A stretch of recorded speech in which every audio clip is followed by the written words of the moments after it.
Hey guys, welcome back to Clownfish TV. This is Neon. I am here with Geeky Sparkles. Hello. And we're going to talk about Disney's junk drawer, Disney's Hollywood Studios. Apparently, some readers on the Disney food blog are not very happy with the changes being made to the park.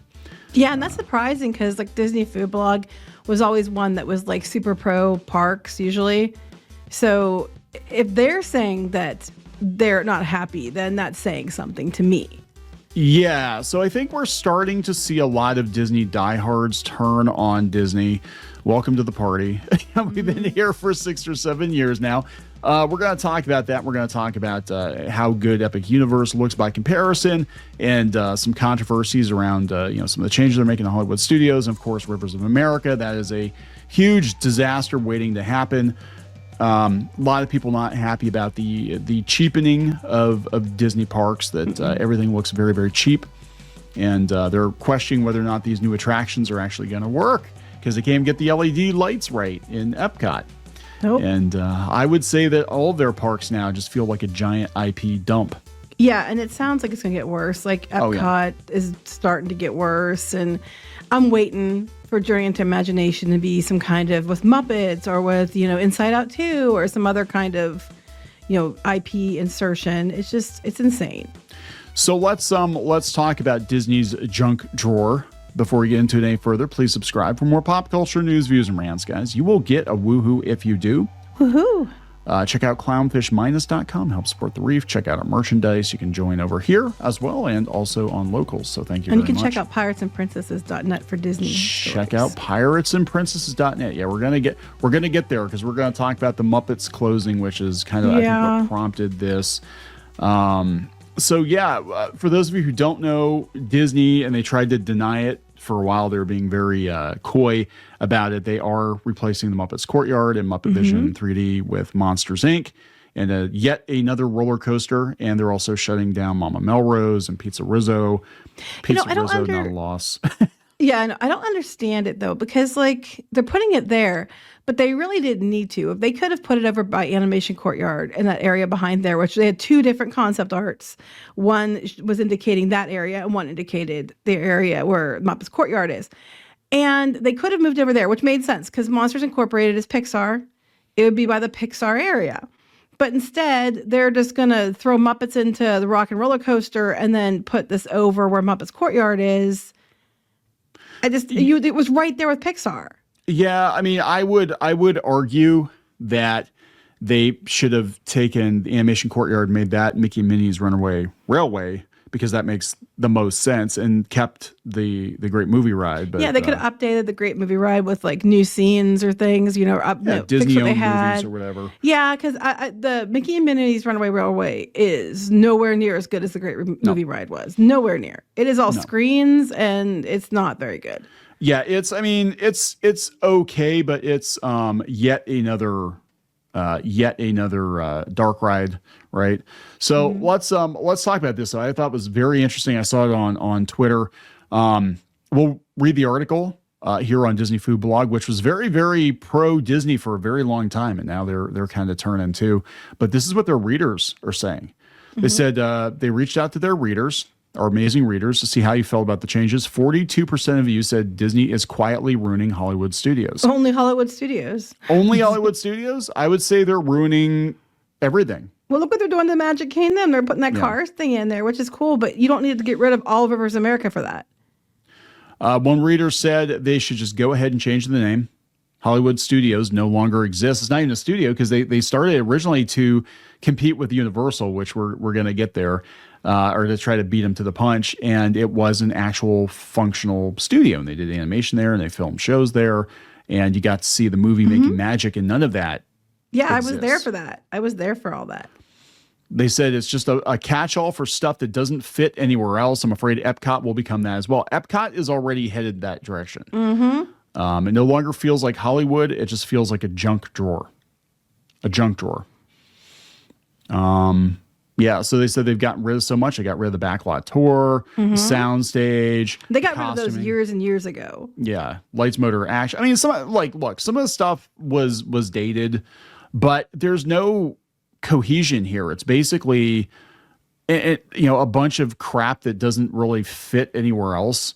And I don't understand the theme other than look at, I mean, this one more so than any of the other parks is Igerland. Look at all my acquisitions. Well, and they're really focusing heavily on Star Wars because they have where the Art of Animation is, they have the whole Star Wars thing back there with set stuff and that. And then they have the, Star Tours area, which is completely removed from the Galaxy's Edge area.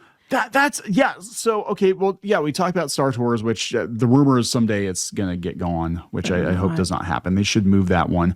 But if the goal of the park, and this is what this reader said, they said the goal of the park now is to transport you to different lands based on popular films.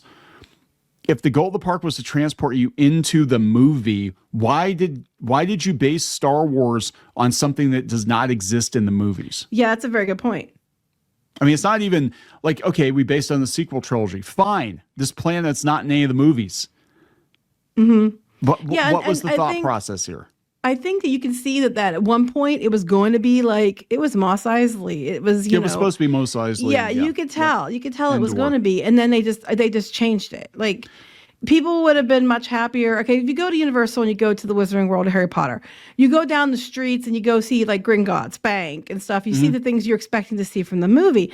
Where you walk into the Star Wars Galaxy's Edge, other than the Falcon being there and things are like adjacent, and you have some ships in there. It's like a Moroccan flea market. It is not Star Wars. I mean, it is, but it isn't. It's not like what you recognize. It's not like you're walking into the set of something you know. Yeah, that's a huge miscalculation. Even Toy Story Land is like, it's okay. It's a coaster Andy built in his back. I mean, I'll give you maybe Toy Story Mania or something, but there's a disconnect. There's a definite disconnect with these lands, right? Well, one thing they did with Toy Story Land was they made sure they turned the entrance around for Midway Mania, so that it connected into the Toy Story Land. Where Star Wars, they could have, brought it up to, Star Tours. If they're going to get rid of Muppets Courtyard anyway, they could have just brought up there or moved the ride into the Galaxy's Edge area so that it made more sense, but they didn't. I kind of get the feeling with Star Tours that was the original intention, because obviously on Batuu, the Rise of the Resistance area was probably supposed to be Endor. And that was probably supposed to be a Star Destroyer above Endor, because we had walkers from the original trilogy. They're not the walkers. No, from they're the not the ones from the sequel. No. So that ride seems like it was probably originally going to be Vader instead of Kylo Ren, and it was going to be Endor, and it was going to be an Endor bunker, and we were going to have actual Admiral Akbar, not knockoff Blue Admiral Akbar, and Ewoks and all kinds of crazy stuff there. That would have connected to Star Tours because it's Endor themed. Right. So they made sure Midway Mania connected into the Toy Story area, which made sense. And everybody's like, okay, that's a really good idea. And they had Star Tours right there. And they could have connected it very easily, or even brought you around the backside. If you wanted to keep Muppets Courtyard, you go around the backside and connect or something. But they didn't. And now it's all very disconnected. And now they're going to put Monsters, Inc. there too, which means they're probably going to take Star Tours or something out, or Indiana Jones something out. Star Tours is still the best Star Wars ride. It's still the best Star Wars ride. Rise of the Resistance is good if you ride it first time. But after that, like, a lot of the surprises are gone, and half the stuff doesn't work. Yeah. So there are some other readers saying that they think that Disney's leaning more toward transporting you into films, but they said that the theming is not cohesive. They said the Star Wars area is ugly and boring. Yes, the Moroccan flea market. It's a hodgepodge of things now. There's nothing Hollywood about it. I can skip this park easily. Yeah, that's sad. Honestly, Star Wars, I've already ridden the rides, and since everybody runs there first, you can go ride whatever the heck you want in the first hour if you're smart. If you're smart about what you pick, you could easily go ride what you want at Hollywood Studios if you don't want to do Star Wars attractions. Go see what you want to look at the stores or whatever, and then have a park hopper or an annual pass and go to another park. Easily. So one of the most, and this is on Twitter. This is, people follow the Disney food blog, and one of the most liked comments. They're quietly ruining the whole company. These woke militants who are running the company are hijacking Walt's vision, parks, movies. Wake up, stop eating the cupcakes, and look around you. But it's okay when they say. It's right. So I mean, in this case, this was Eisner, but the thing is that Eisner respected Walt's vision for the most part. I think he brought Walt's vision into the modern era. Eisner had a heart for everything Disney. Bob Iger is a weatherman who got lucky. He's not creative at all. And this is what happens when you put somebody in charge of a company that's not creative at all and chases out all the creatives, pushes them out. No, he's claiming he's bringing them back in. It was Chapek who chased them out. But what I see from Bob Iger is he is in love with the idea of himself being important. Yes. Like his biggest fear was if he was no longer CEO, he wouldn't get to sit at the best tables and get invites to the best parties. And I'm like, well, right there, you're telling me it's all about you and not about the company and because you care about it anyway. He just cares about himself being a celebrity. That's it. That's the big difference. And the board, all they care about is more profit, right? Squeezing the company for more profit. The best thing that could happen to the Walt Disney Company, and it will never happen because the company is worth too damn much, is for somebody to come in and buy it and make it private, take it private, and put people in charge that would strictly adhere to Walt's vision, or at least his ethos. And this is how we do things. We put creativity first. We try to be profitable, but if we do good stuff, we will be profitable. We make entertainment for everybody. And it's not going to happen. Well, I mean, Hollywood studios, you can put IP in there because it's like a Hollywood thing, but like you need to make it more like you're part of it, as people were saying, and less like, the thing that they're trying to go for with Batu, it's this new place and then you can make your own adventure, but you're overestimating how much effort people want to put into it. They just want to go there and they want to experience what they love. They don't want to have to make it up, whole cloth. They want to go in there and see what they like, and if it comes to IP, and participate in it. That's why, when you had like Honey, I Shrunk the Kids Playground, it was popular for a while because people were like, I can go in and feel like I got shrunk. You were part of it's something you related to, you understood, you knew the assignment. Mm-hmm. Now it's like, make it up. And some people can. But a lot of people can't. A lot of people aren't LARPers. So they're going to go in there and be like, I don't know what to do. Spoon feed it. And they don't want to do that because that's effort. Well, I mean, that's Harry Potter, right? Harry Potter, even if you're not a huge fan of the movies, you go to Universal, you step into the set of Harry Potter. People go to Star Wars expecting to step into the set of the Star Wars movies, and there's nothing they recognize. Yeah, it's a Falcon, but it's not on Tatooine. And even when they had experiences that are more like, well, even then it was pushing it with the Galactic Star Cruiser. You paywalled it. So people couldn't be involved in it anyway. And I think they're over-relying on the acquisitions, especially Star Wars. Yeah. But for Hollywood studios, you can probably get away with it a little more because even though it is a mess, because that's Hollywood.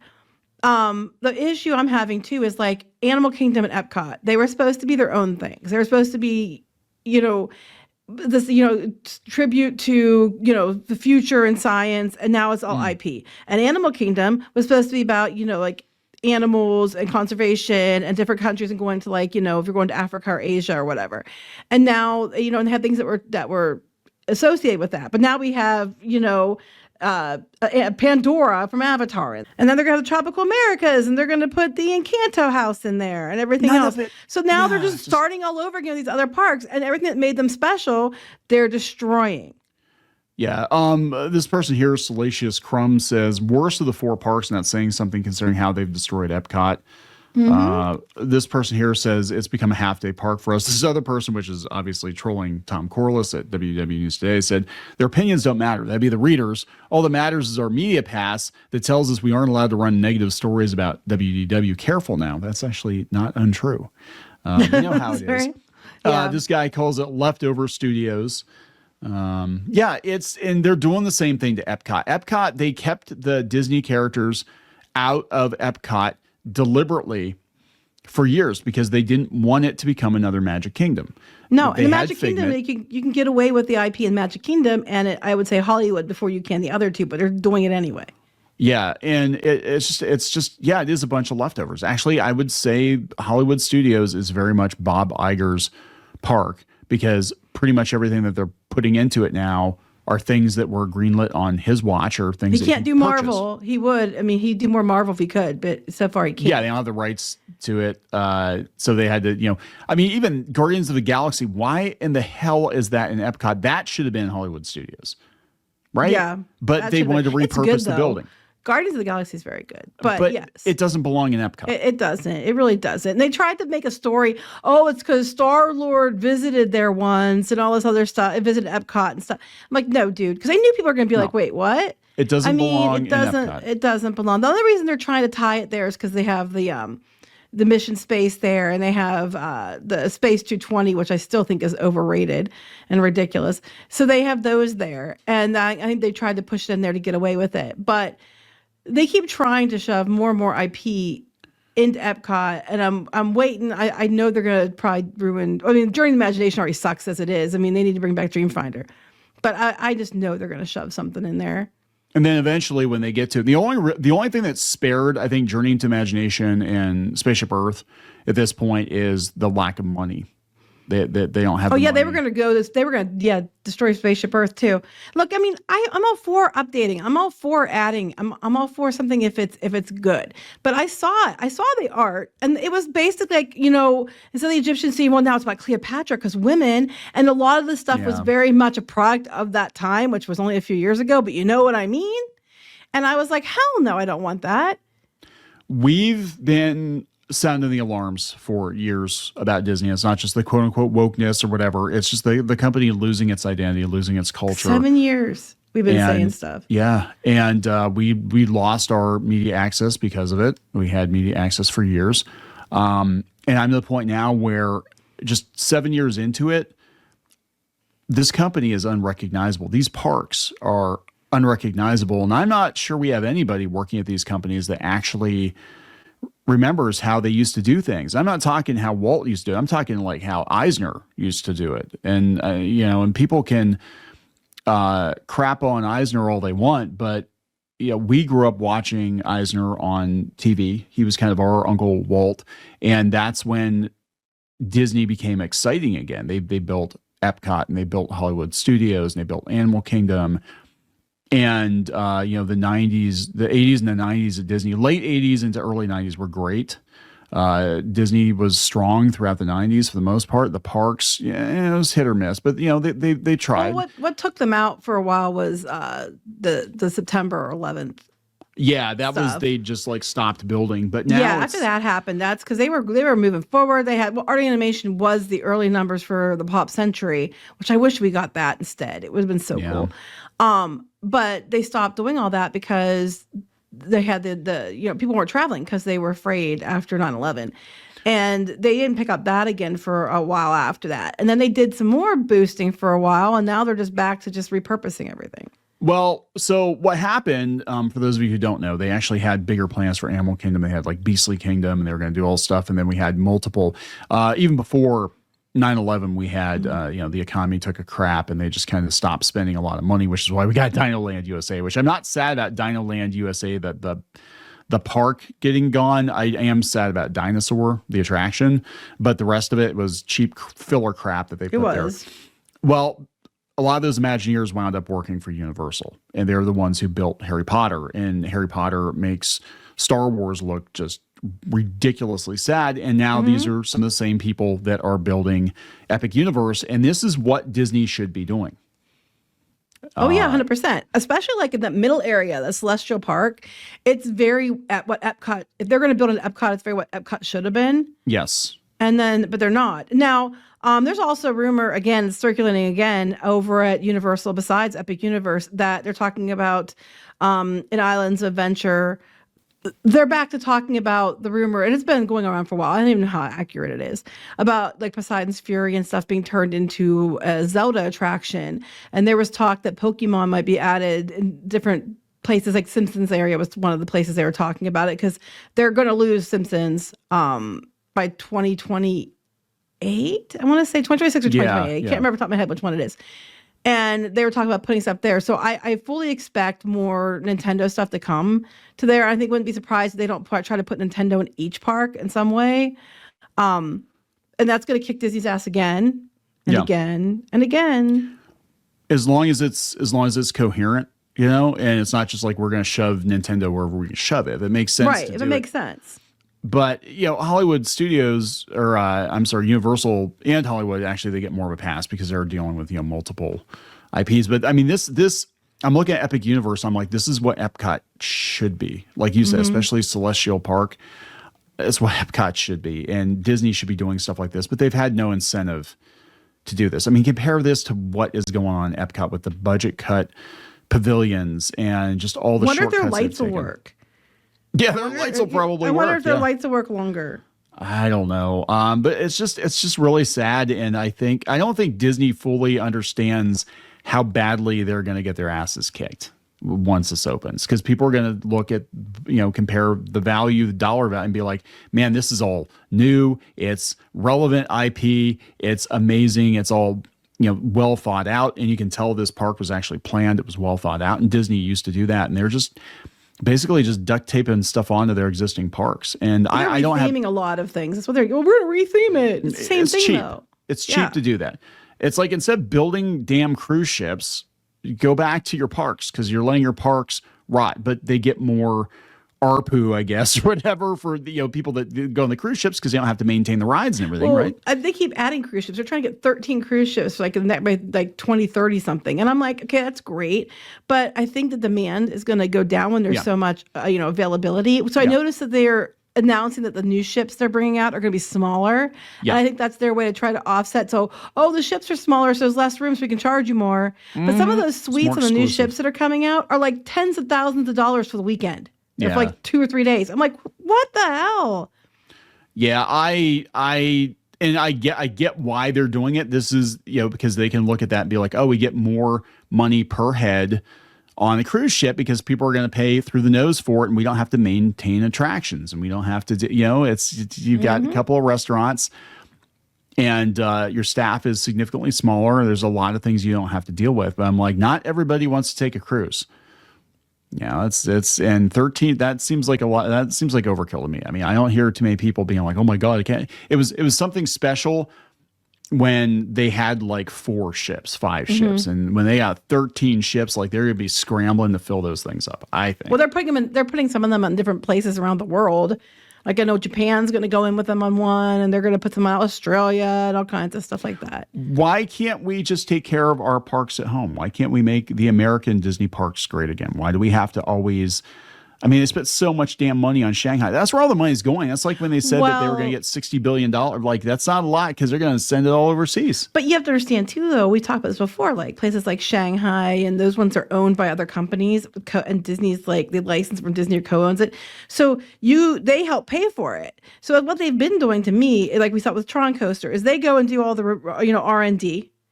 And they help pay for those. And then, why have one when you can have 2? And then they just take it and clone it over here. Yeah. And it didn't cost them all the money. Yep. I don't know. I don't have on any level. I just don't have any hope for this. I think this company is going to have occasional hits here and there, but I think as time progresses, consumers are going to leave. They're going to go elsewhere where they get more bang for their buck. And the creatives are going to leave too, because they're going to look at the situation like, Bob Iger, gives them, he gets this massive raise after they gut a bunch of different departments. And I don't know. I think we're looking at, I know a lot of people are like, Disney's dead. It's like, Disney's not going to be dead, but they're going to become more and more irrelevant, I think, as better options appear. And we already see that Star Wars is effectively irrelevant at this point. They got lucky with Inside Out 2 because they went back to basics. But yeah, like kids, they're more excited about Mario than they are Mickey Mouse. And I don't blame them. It looks really cool. That's what kids are going to go. Pokemon and Mario. I mean, grown-ass adults are fighting over Pokemon cards, right?